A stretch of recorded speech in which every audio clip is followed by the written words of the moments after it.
Hi, how you doing? My name is Rashard Andrews, seven-figure entrepreneur. For the past 15 years, I've dedicated my life to educating the public on financial literacy. A few weeks ago, me and my friend Tim had a conversation. Shout out to Tim Thomas.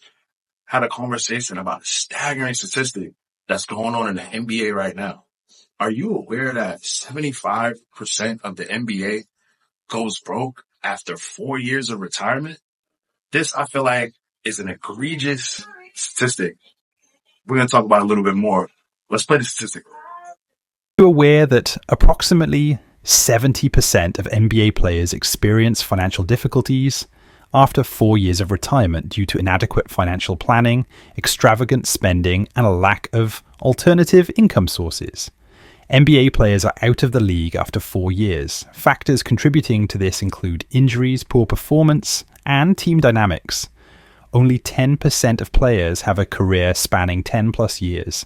Many struggle to transition to new careers. Here's a few names of some players we all know and love that have been affected by poor financial literacy.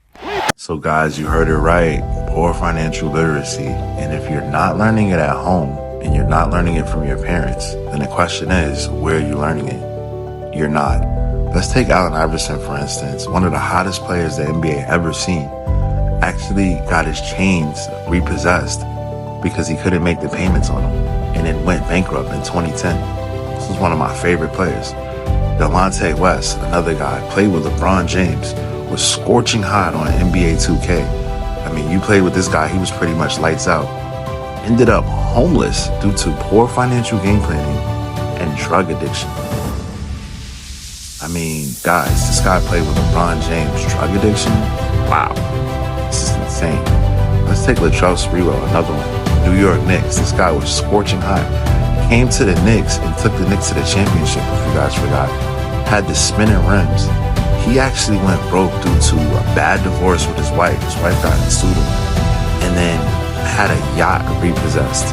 These guys was making crazy money, guys. I mean, I'm talking about this guy had a $21 million contract at one point, and now he's probably staying with his cousin. Charles once said in an article, they offered me $21 million. I need to feed my family. That ain't gonna cut it. And then went broke shortly after. I mean, $21 million, man. I mean, my guy, if you had financial literacy, you'd be able to turn that $21 million into $100 million. Wow, guys, you guys just heard it. The statistics don't lie. Men lie, women lie, numbers don't lie. So this is what I propose, right? If you're not learning it at home and you're not learning it at school, where are you learning it? The answer is you're not.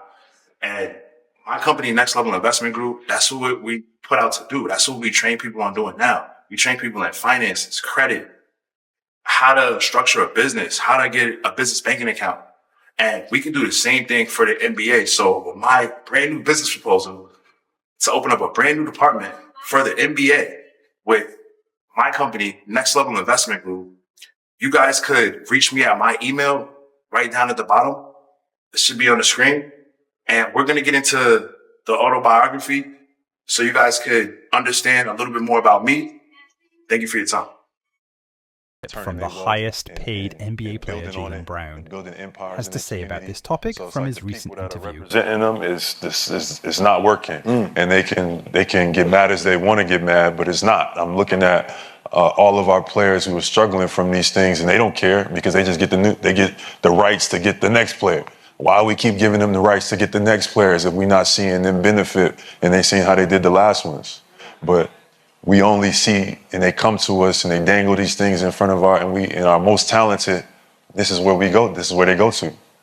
We get sent to the same top organizations that acquire so much influence off the backs of us, of our influence. Now they have their own brands, now that they can go and do their own things and make their own investments off the influence of representing a bunch of us. But where's us left after that? Right. Like a lot of our athletes is not doing as well as they should be. And they blame it us. We was 18 when we came we was 17 when you came and put this contract in front of my face. You was 18 years old and now I'm to blame. Right. You know what I mean? I do feel like we do need to continue to have those financial literacy conversations amongst family. But I also believe if you can't help me grow, build in my community, help me take care of my family, help me build a plan for longevity for my career, you shouldn't be representing actually nowhere near me. You shouldn't be welcome in my house. Jalen's right. Without a plan for longevity, you shouldn't be welcomed in my house. And that's what we aim to change, making the new department a beacon of trust in the NBA where players can confidently rely on us.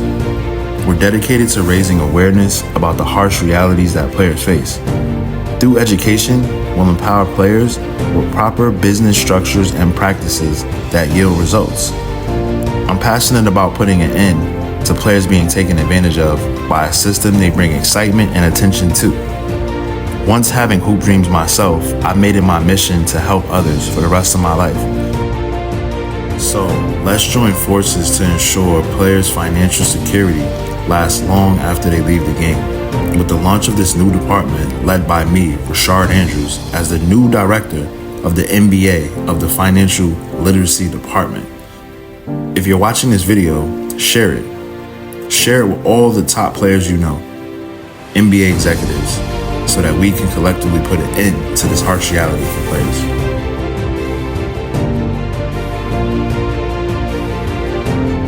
Please stick around if you would like to see the autobiography of Rashard Andrews. Thank you, and have a great one.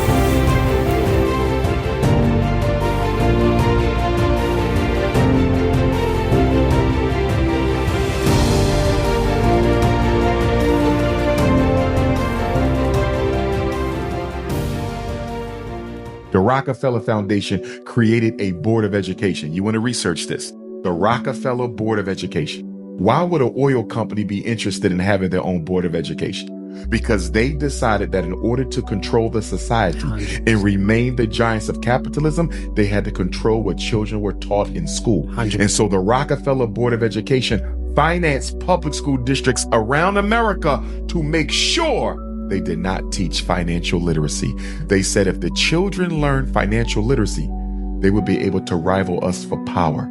So we have to deliberately keep the children dumb through public education. And I'm paraphrasing, but we have to deliberately keep the children dumb through public education to make sure they never learn what we learn, the laws of money.